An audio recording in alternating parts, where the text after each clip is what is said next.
Hello there, today I wanted to bring you a review of The Art of Asking by Amanda Palmer, which I read even though I shouldn't have because there's so many books that should be read before this one, but it had to be done.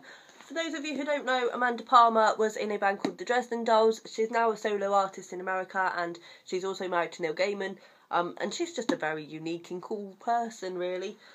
This book basically is part memoir, part self-help book, and is, if you liked Patti Smith's Just Kids, I think you'll definitely like this because I definitely found a lot of similarities between the two and loved them both. This not quite so much as Just Kids, but you know, it was a close call. Basically, this starts with Amanda Palmer's life as a human statue, which I found fascinating, and actually wrote a story about, which I shared for my 100 subscriber celebration, and we'll link down below if you hadn't already watched that. And it was very interesting because I have never really considered the people that choose to be human statues and why they make those choices and how actually interesting a life choice that is. So it was very good to read about that, and also it then goes on to sort of chronicle her life and how her struggles and trying to become an artist and everything like that. She's not been a hugely successful artist. The Dresden Dolls are sort of a bit of an underground band, and I think her solo artist career, she sort of preferred to go with the sort of more honest route, and she's specifically not signed to a label or anything like this. The interesting thing about this, and the thing that sort of really is emphasised, is the fact that Amanda Palmer has worked very hard to build a relationship of trust with her audience, where she gives them back and they give her back, and you know, everybody gives to everybody. She considered her fans her friends, and she treats them as such, and it's basically about what benefits you can get from doing that.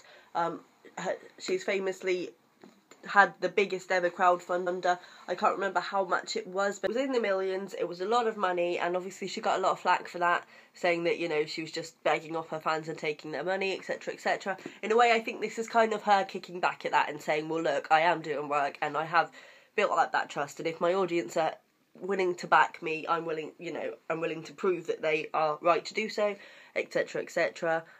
It's also very much about her struggle with accepting to take help from people, including Neil, her husband, who has offered her financial help in a lot of situations that she has really struggled to take because she's quite an independent woman, and I don't think she wants to sort of feel indebted to anybody. It's really fascinating. It's a very interesting look at how we build a relationship with a sort of audience, and it's interesting to see how much her audience are willing to give her because of that trust that she's given them, and it's really nice and really touching, and just I think a good read for anybody who's interested in the arts and sort of pursuing an artistic career, and yes, I would definitely recommend. Bye.